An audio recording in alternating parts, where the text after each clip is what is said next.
Welcome to Testimony Series on Faithful Flames Fellowship. Faithful Flames Fellowship is a sisterhood of prayer, purpose, and power. My name is Onyeka Chitesi, the convener.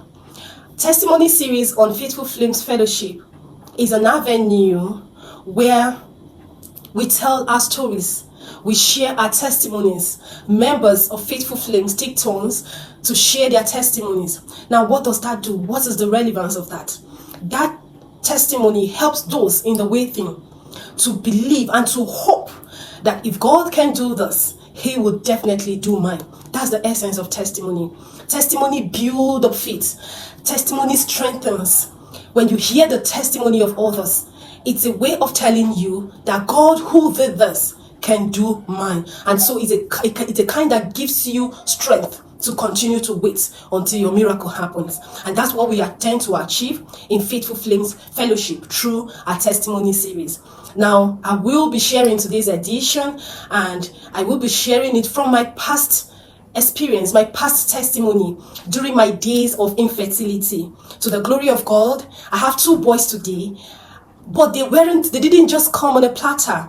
It was night of weeping, several nights of hoping, several nights of praying, and several nights of trusting and believing before they came. It was a series of journey, but God was faithful at the end.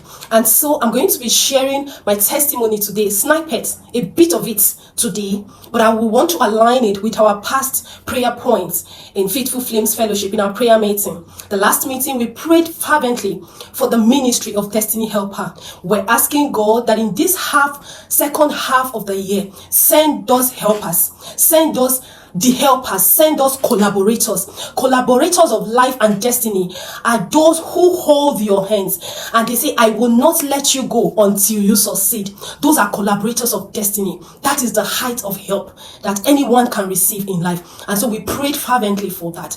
You can refer back to the Bible in Exodus 17 verse 12 when the children of Israelite went for war, and the Bible said that as long as Moses' hands were lifted, that they are going to keep winning in that battle. But the moment his hand drops, that they will lose in that battle. And it was Aaron and Hur who continued to hold up his hand, ensuring that they continue to win in that battle. Now, that is what the ministry of Destiny Helpers does for you. They hold up your hands. They guard you up. They hold you and say, oh, I will not let this happen. Oh, I will make sure you succeed in this. Oh, I would make sure you get result from this. That is what the ministry of Destiny Helpers does in our lives. And so this taking a cue from my days of infertility on the testimony I'll be sharing, there were 2 women in my life at that time, the initial stage of those days, that God positioned in my life as helpers of my destiny at that time. In fact, permit me to say that if not for the grace of God through those women, that just maybe I would not be here today. But God was faithful. He saw the dangers. He saw ahead, and He positioned those 2 women for me. And I will be talking about them today as helpers of destiny, and then of course sharing my testimony. Now, of course, I got married, several years went by. At first we were all happy, enjoying ourselves, hoping children would just flow normally, as it is, like we weren't expecting anything really. But then the first year, the second year, the third year, it wasn't forthcoming. What is going on? 5th year, and so on and so forth. We began to count. What is going on? Desperation began to set in.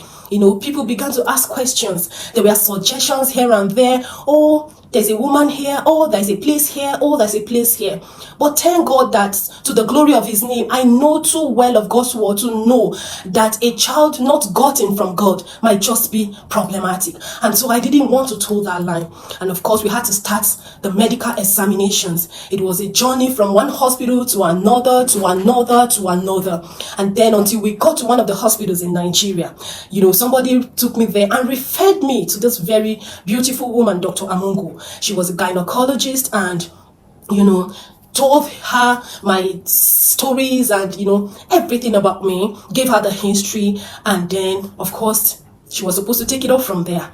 Dr. Amungo started with checking my BP, and when she did that, she screamed, Tessie, what is this? Why would you be this young and your BP is this high? These were her words, I could remember. And I was looking at her. I was confused, I was helpless, I was pained, I was bitter because I couldn't understand why I had to be going through this much. What did I do? I am young. I mean, what is going on? Why do I have to suffer? These were the things on my mind. And she kept on talking. What is it? She started asking about family history and all that. And she said, oh, we are going to immediately start medical examinations. We need to get to the root of it. What is the reason? Is there an underlying condition why your BP is so high? And so it was examination upon examination, test upon test, do this, ECG, renal test, liver test, every kind of test, just to be sure that there is no underlying condition causing this BP. And then it was through the test that we discovered my anti-malarial hormone was low, and then there was fibroid and all those things, all manner of things. And so we had to go from laparoscopy to hysteroscopy, and then finally scheduled for my hemotomy, which is a fibroid surgery. And that's where the testimony truly come in, because when I was scheduled for that surgery, it got to that day, my BP was still very high despite the drugs and everything. And Dr. Amungo, I could remember, I could hear her talking over the phone with the anesthetics. What can we do? I really would want to be the one to handle this surgery. What can we do? And the anesthetic was like, okay, maybe we don't put her to sleep, maybe we can put her on a epidural so that she will be awake, and then we can carry out the surgery. The way Dr. Amungo took my matter, it was personal. It was like she had known me before. It was like a mother-to-child relationship. I don't know this woman anywhere. I don't remember I mentioned that somebody referred me to her. And so, it was so personal. And so she said, okay, we'll do that. And the day of the surgery, she was there with her team. She was the lead. And of course, she took charge of the surgery. I was scheduled for surgery alongside 2 other persons for that day. But let me announce to you today, those 2 persons were not able to carry out that surgery. Why? Because my surgery lasted the whole day. The whole day. When they opened me up in the theater, that was my first time. From what Dr. Amungo said, what they saw was different from whatever it is they were expecting. Tissue adhesions of tissues, adhesions of organs, as in coming together of your organs, your tissues glued together.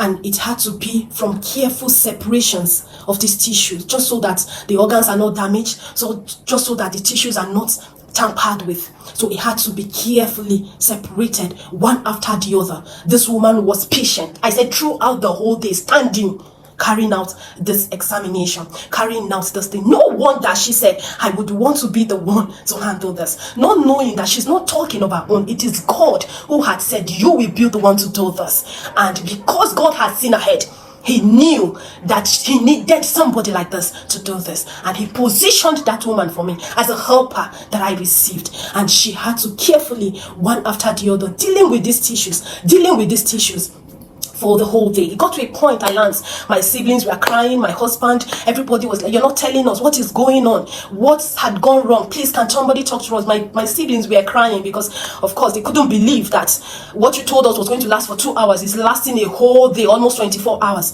Something is wrong. But you see, the Lord, through his angel that he has kept for me, Dr. Amungo, was able to take care of those things one after the other. And until, of course, I was transfused, I was losing blood for the whole day, so I had to be transfused to stay alive and all of that. And to the glory of God, that surgery was done. It came out beautiful and it came out perfect.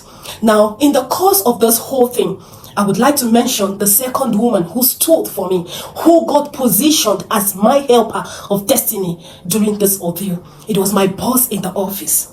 I remember when I was told that I was going to go for this surgery, I was like, Ma, I'm scared. I can't do this. I've not done this before. I could remember her telling me, don't worry, Tessie, we have prayed. If this is what you have to do, then let's do it. These were her words. And she said, don't worry, I am going to be there. I'm going to be there. You go. I'm going to be there. These were her promises and her words. And to be honest, just my boss in the office, we are not related in any way. She followed me to the surgery. And because of her influence, they could allow her stay by my door. She was seeing me through the class. And all through those processes, whenever I turned, I look at her, she's praying for me. As I turn, I look at her, she's speaking in tongues for me. And sometimes I would just smile. Sometimes I'm too tired to even smile. But in my spirit, I was strengthened because she was there. When this whole thing were over, the next day, Dr. Amungo came to visit me. She was like, Tessie, thank God for you. These were the works of Dr. Amungo. Thank God for you, and thank God for the people, the women that was praying for you out there. These were her words. He said, it can only be God. What I saw in that theater yesterday, in my several years of practice as a medical person, I have never seen it. I've never had to stop for such hours on a particular surgery. No, it's never done. So whatever happened there is that you are meant to be alive, and that God is interested in you, and he has positioned people. This were her words. And that was the day she broke the news to me that I will be leaving the country the next month. And that's why I insisted on having your surgery before I leave. It happened that Dr. Amungo, as at that time, had already got an appointment out there to travel out, to go out there. But she knew. And that was why she kept insisting, I want to be the one to handle this surgery. I want to be the one to do this. It was like a mother, bent on seeing the child alive. And I do not know this woman from anywhere. Now, that is what Helpers of Destiny does. When God positions people for you, this is their actions. When God positions people, they help you even when they don't know why they are doing so. Why? Because it is not them, it is God. That is the ministry of Destiny Helpers. The truth is, in one way or the other, throughout our life, we have received help from the ministry of Destiny Helpers. We have received help. And some of us are what we are today because of the help that we received from the office, from the church, from the secular, even from the medical ground. Because of the help we received, that's why we are alive. That's why we are where we are today. And so as you navigate life, as a woman out there, you carry on with life, do not forget to pray. At any point in time, God position helpers of destiny, position collaborators of destiny for me, because you need it. God does not come down. He helps you. He performs his miracle in your life through the ministry of Destiny Helpers. And so when you understand that, you know how to channel prayers appropriately. Thank you so much, Dr. Amungo. I know you will definitely get to see this because I've not lost sight of you since that day I made up my mind I was never going to. And so thank you also, my boss, names withheld for personal reasons. I am so appreciative for allowing God to use you to keep me alive today and to give me the testimony of these two wonderful boys. I am so grateful to you. Of course, first to God Almighty, and then to the vessels that he had used to do this. And so, sisters out there, women out there, as you watch this video, I want you to call in your friends, your sisters, your neighbors, any woman that is going through the phase of infertility. It is not an easy thing to wait, to be honest. It's easy for people to say, trust God. But when the chips are down and it's you, then you know it is really not an easy thing to do. Now, what this kind of video does for them, what this kind of platform does, what this kind of testimony does, is to edify, is to build up, is to encourage, it will help you to hold on until the miracle comes. That's what messages like this does for you. And so if you know them, draw them, let them connect. Faithful Flames Fellowship on Instagram, on Facebook, on WhatsApp, on YouTube, on TikTok, on X-Men. Let them connect. Let them listen. It's going to be coming in series. Of course, after that surgery finished, Dr. Amungo had to refer me to another hospital for IVF, because in her words, she was like, Tessie, you have to go through IVF so that you can make use of the very few eggs you had left. Remember, I told you I was diagnosed of low anti-Mullerian hormone, that's AMH. What that means is that your eggs were already running out at a very tender age. That's why she was screaming, what is going on? Why are your eggs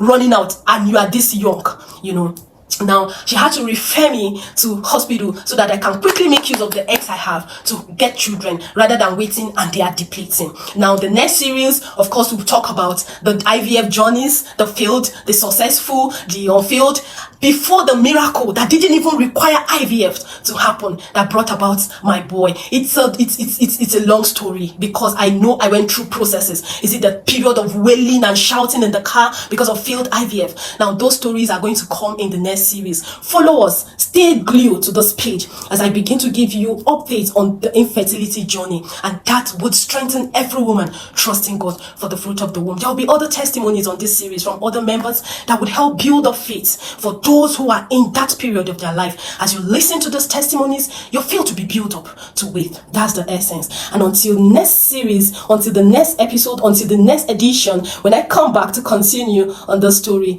please keep engaging on the platform, keep praying, keep trusting God, and your testimony will definitely come. Thank you so much. Bye.